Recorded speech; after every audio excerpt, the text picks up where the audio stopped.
নমস্কাৰ ৰাইজ, আপোনালোকে যদি পটল খাই বেয়া পায় এইটো ৰেচিপি ট্ৰাই কৰি চাবচোন। আজি মই বনাবলৈ ওলাইছোঁ পটল পস্ত।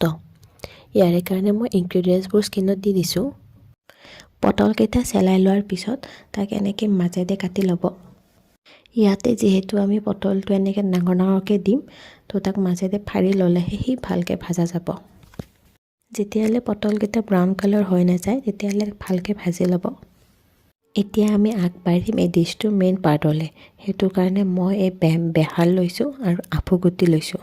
তাক 10 মিনিট পানীত তিয়াই থৈ দিছোঁ। তাৰপিছত তাত জলকীয়া আৰু আদা দি কিনে ভালকৈ মিহিকৈ এটা পেষ্ট বনাই লৈছোঁ। পেষ্টটো বনোৱাৰ টাইমত মন কৰিব যে বেছি পানী দিব নালাগে। পেষ্টটো বনোৱাতে মন কৰিব যে পেষ্টটো বহুত মিহি হ'ব লাগিব আৰু বেছি পানী দি কিনে কৰিব নালাগে, অলপ শুকান হ'লেও কথা নাই। এয়া দেখিছেনে মোৰ পেষ্টটো বেছি পানীও দিয়া নাই আৰু ধুনীয়াকৈ মিহিও হৈছে।